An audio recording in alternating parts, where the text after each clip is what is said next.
I'm curious, were any of you expecting me to start talking about Devil May Cry next? I'm sure some of you weren't expecting me to talk about X next, but this? Regardless, here I am, talking about a game in another series I really love. Devil May Cry released back in 2001, also by Capcom. Probably should have not gone for another Capcom franchise. Anyway, it's a third-party hack and slash game. So, let's see exactly what about this game entices me. First, I should probably talk about how exactly I got into this franchise. It started back in 2020 when a certain YouTuber I know mentioned it every few videos in passing. It sounded kinda cool, so I thought I should give it a try at least once. Then in 2022, I got into Kingdom Hearts, and I realized that both of these games were of a similar genre. Kingdom Hearts is a character action Japanese role-playing game, while Devil May Cry is a character action game. So I started watching some YouTube videos about the series in the final months of 8th grade about 18 months ago. And in the Thanksgiving break in 9th grade, I started DMC4 and DMC5.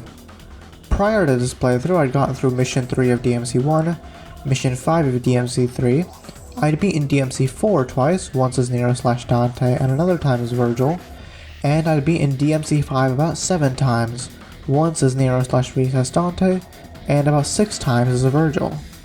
Nowadays, DMC5 stands as my favorite game of all time, tied with Kingdom Hearts 2. So, with that out of the way, let's get on to the actual game. Our story starts with the legend of Sparta. 2,000 years ago, there was a war between the human world and the demon world. Sparta was a demon and Mundus' greatest swordsman and right-hand man. Sparta woke up to Mundus' tyranny and rebelled against him.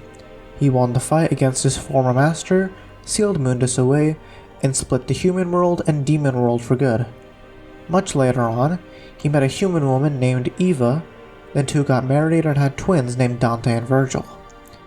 In the children's youth, Sparta disappeared one day and never returned. Shortly after Sparta's death, Mundus returned and attacked Sparta's family.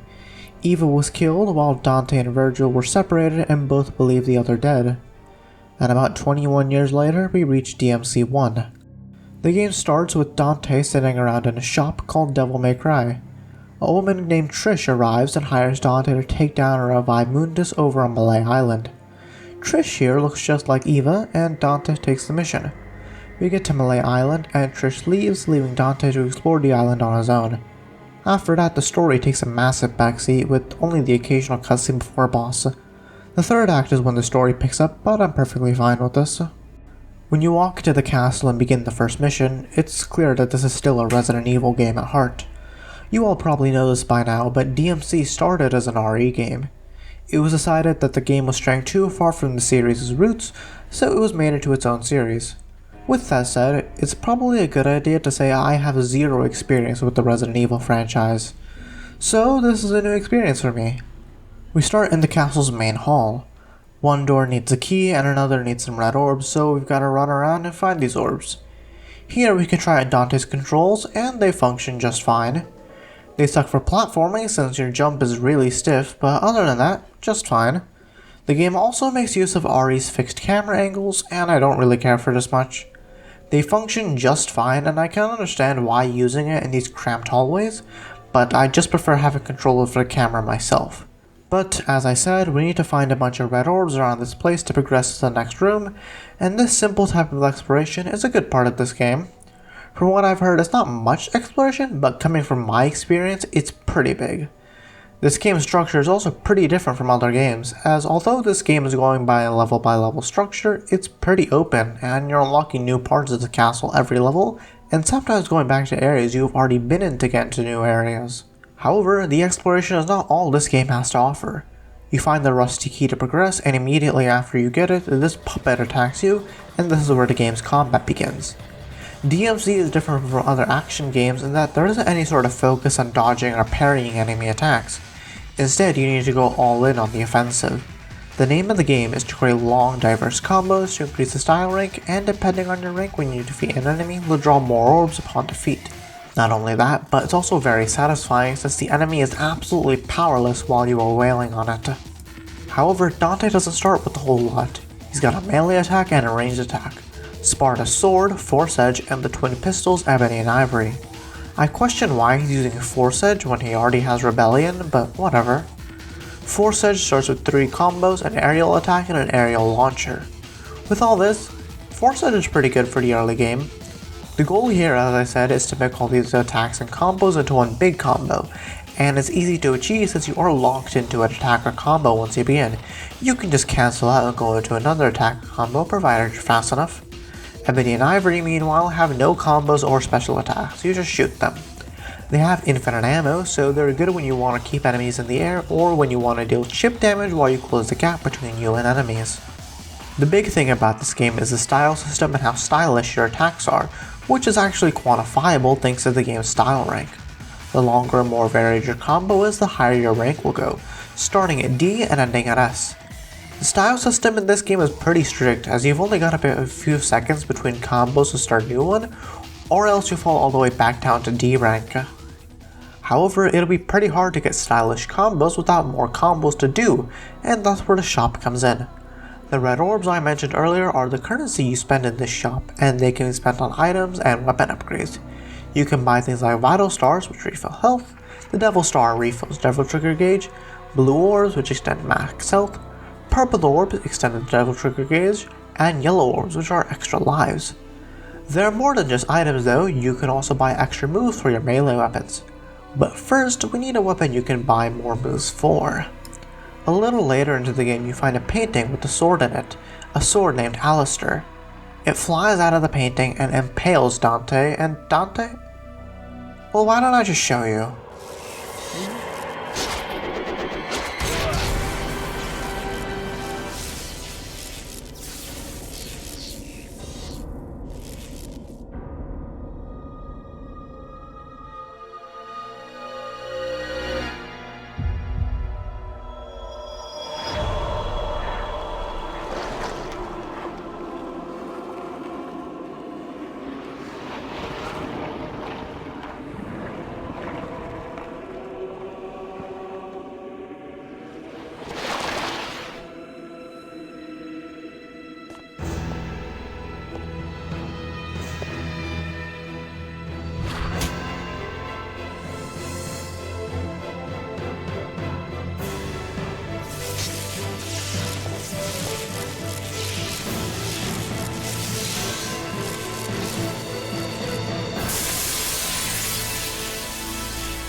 This is the cutscene that perfectly encapsulates the character of Dante, an absolute badass.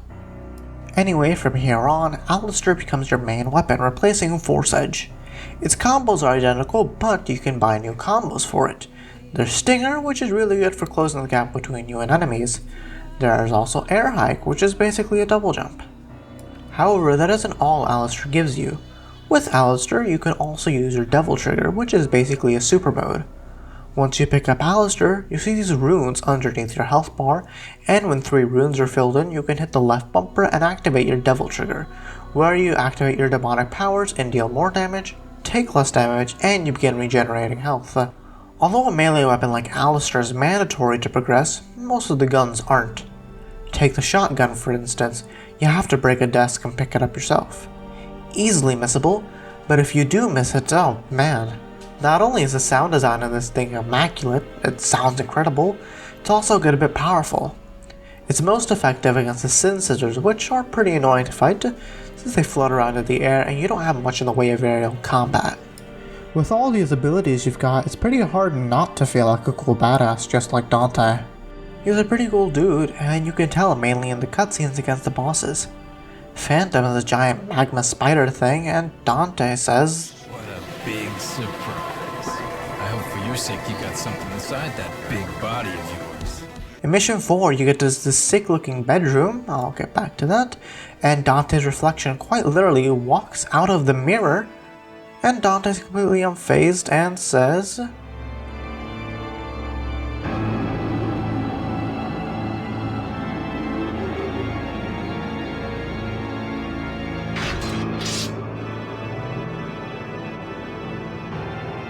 stinking hole was the last place I thought I'd find anyone with some guts.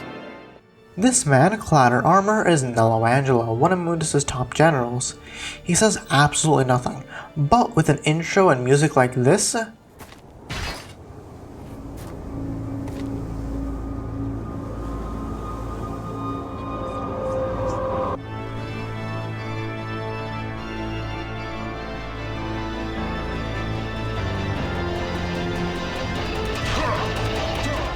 and with such a tough boss right after, this is no man to take lightly. Something really cool about this game would be its atmosphere. The castle goes for a gothic theme and feels real dark, hellish. Would emo perhaps be the right word? Regardless, I absolutely love this, and it absolutely wins in this category over something like DMC5. Honestly, I think 5 is the only game that doesn't go for this gothic dark style. 2 and 3 have it a bit, but 4 definitely has it, and I also love it there.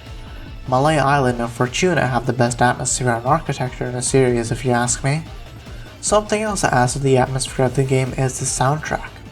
From what I remember, there are 2 distinct sounds the track can go for. There are more ambient tracks to go for a foreboding and ominous sound, making good use of the organ.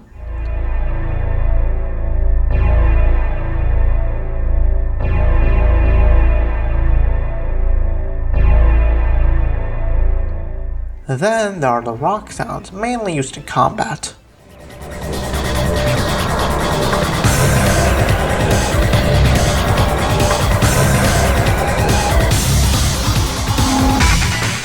I really like how these two styles contrast. One sounds like the type of music you'd hear in a castle like this, and the other sounds like the type of music Dante himself listens to, and I love both. Back to the gameplay, this game is pretty freaking difficult. If you remember from the intro, this is my first full playthrough of the game, so I have little experience with this game. Overall, I just think enemies deal a little too much damage, and that's about it. This game is more like Mega Man and Bass, where the design is pretty good, and there's one tiny thing that messes it up for me. So after the boss against Phantom, I just decided to play this game on easy automatic mode.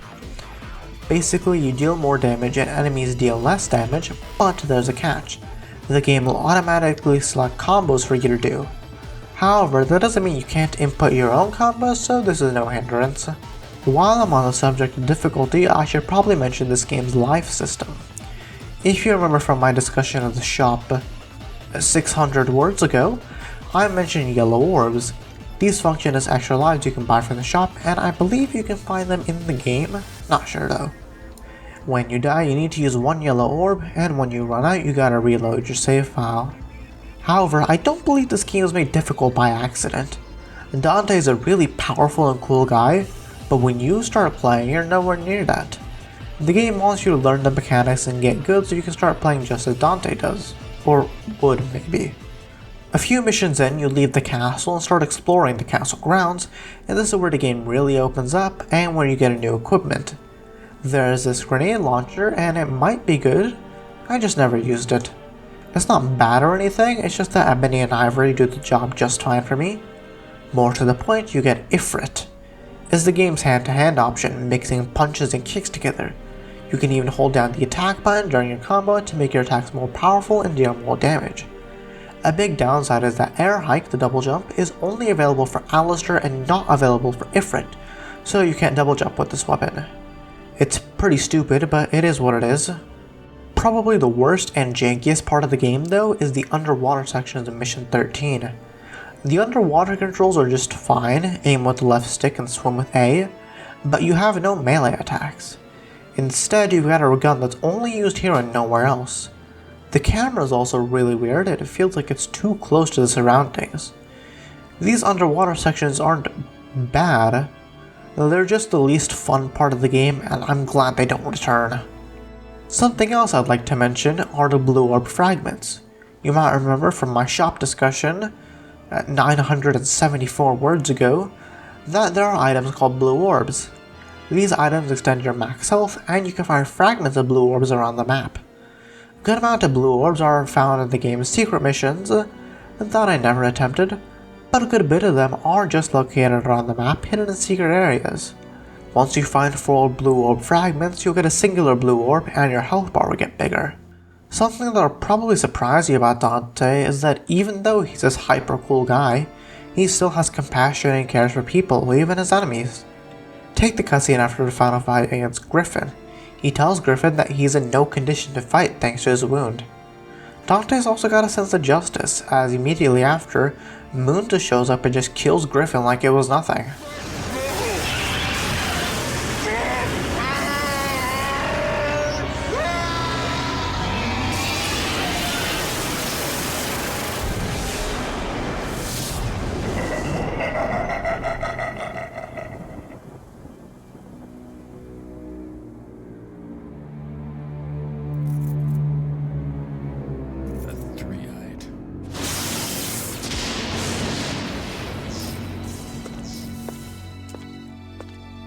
You beat him.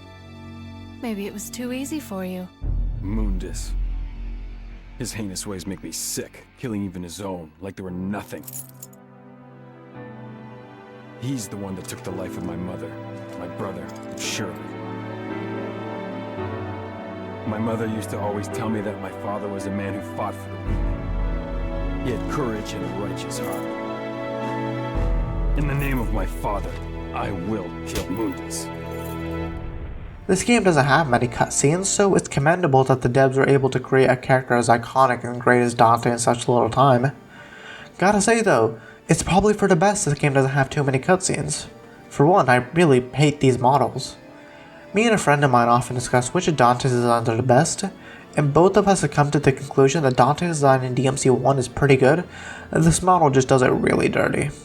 Honestly, I can't exactly pick apart what I dislike, it just looks off and not human to me. His skin color is also really weird in this game, given that his skin is a lot lighter in every other game. I guess that's no fault of this game though.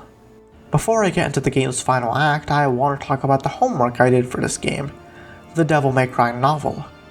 This novel is not an adaptation of the game, or rather it's a prequel that takes place about a decade before the main game. The events of this novel don't have much consequence towards the story of this game, but I'd still like to talk about it, especially in the event you didn't even know that this existed.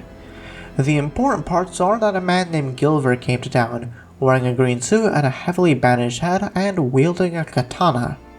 In terms of strength, he's Dante's equal, and the two go on a lot of missions together. Dante has a friend named Nell Goldstein who's a gunsmith. She's the one who made Dante's pistols, ebony and ivory. Nell suspects that Gilver's got something weird about him, as his shadow looked nothing like him. Gilver reveals that he's a demon and he kills Nell, and she dies in Dante's arms. Gilver and Dante fight, and it's revealed that Gilver is actually Virgil. The novel then ends just as the game started, Trish arriving in Dante's shop. The novel was decanonized with the release of DMC3 and recanonized with the release of DMC5 and its accompanying novel. Well, a singular detail was retconned to make the game recanon, but I'll get back to why this was decanonized and recanonized when I get to DMC3 and 5. Back to the game, in the third and final act you return to the beginning areas of the castle, except all the lights are out and you fight some new monsters. Here's where a great boss fight takes place, the final bout against Nello Angelo. In this fight, Nello Angelo takes off his helmet, and anyone who's played DMC3 and 5 should recognize that face. Dante's twin brother, Virgil. At the end of the fight, Nello Angelo simply disappears and leaves behind one half of an amulet. Basically, this is Sparta's amulet that he gave to Eva. For one of Dante and Virgil's birthdays, Eva split the amulet in half and gave each half to the two kids. Only Virgil could have this half of the amulet, and it furthers Dante's revenge against Mundus. Not only did Mundus kill his mother and father, he enslaved his brother too. However, Dante now has both halves of the amulet, and it combines into one, serving two functions. 1. The demon world can now be accessed. 2. Force Edge transforms into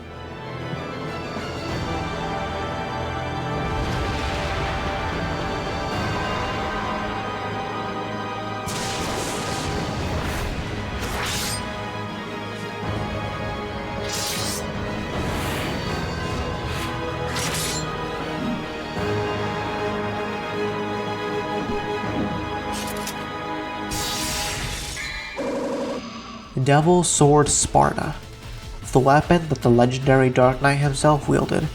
a sword that shared both his name and will. In gameplay though, Sparta is just a worse Alistair. They share the same combos. I don't think Sparta has air hike though, but Sparta does not have a devil trigger, so you're best off just swapping back to Alistair after the cutscene. Skip a bit later on, we're in the demon world and we're fighting a boss named Nightmare, which is a pretty alright fight, nothing to say about him, and Trish betrays Dante. Dante defeats Nightmare and saves Trish from the debris falling down, regardless of whether or not she is a demon. And this here is one of my favorite cutscenes in the game. Dante! Dante, why did you save my life?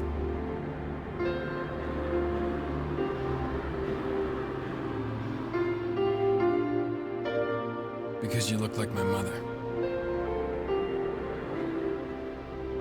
Now get out of my sight. The next time we meet, it won't be like this.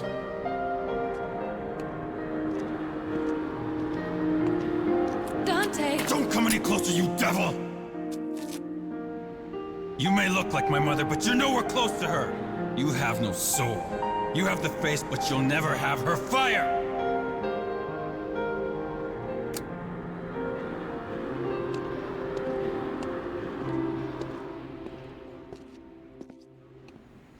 We then go on to the final level where we come face to face with Mundus. As Dante is nearly dead, Trish returns a favor and takes the hit for him, and Dante's fired up and takes on the Prince of Darkness. And while we're on the subject, what's Mundus' true form look like? Is it the statue? Is it this different statue? Is it just these three orbs? What is it?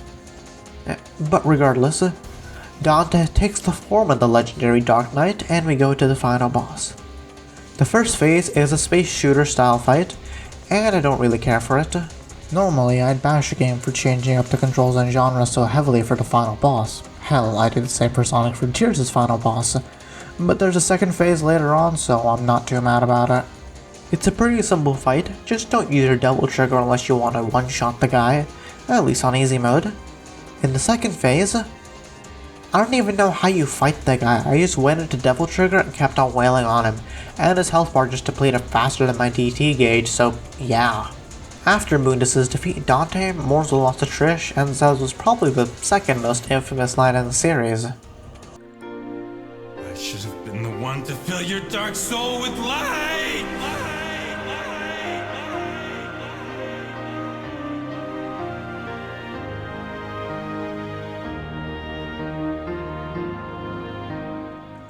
And in the final mission, you're under a time limit to escape the castle before it all crumbles down. This part's kinda neat as you're running through the castle backwards, and just as you're near the door, Mundus is back and we've got the real final fight against him. The same tactic applies here, go into DT and just keep attacking. Trish then comes back from the dead and she gives Dante one last boost to send Mundus straight to hell. And you know what? Say it with me here. Jackpot. After the fight, we see that Trish is crying and Dante tells her that devils never cry. Tears prove that she's human. After this, we take the plane in the room above and fly out of the castle. We got a flying segment here and it's pretty short. In the end, Dante and Trish work together at Dante's shop, only now it's called Devils Never Cry. And that's the note the game ends on. The Devil May Cry is a pretty fun game and a lot better than I thought it was in my initial and unfinished playthrough. The combat is really solid. The soundtrack is absolutely awesome. I didn't mention it, but the graphics are pretty good for a 2001 game. The story is engaging and entertaining. I would absolutely play this game again, it's a great time. But next time, we'll be covering Devil May Cry 2, widely considered the worst game in the series. So I look forward to seeing you then. Hey, Editing Zemchia here. I wanted to mention the channel's schedule going forward. So you've hopefully noticed that since my first video I've been going for weekly uploads, and that'll be changing since my real life schedule is going to be real busy starting a week ago, assuming you're watching this video the week it drops. Basically all you need to know is that I won't be striving for weekly uploads anymore. Instead, videos will be uploaded whenever they're finished, whenever that may be. Anyway, yeah, see ya for the DMC2 video.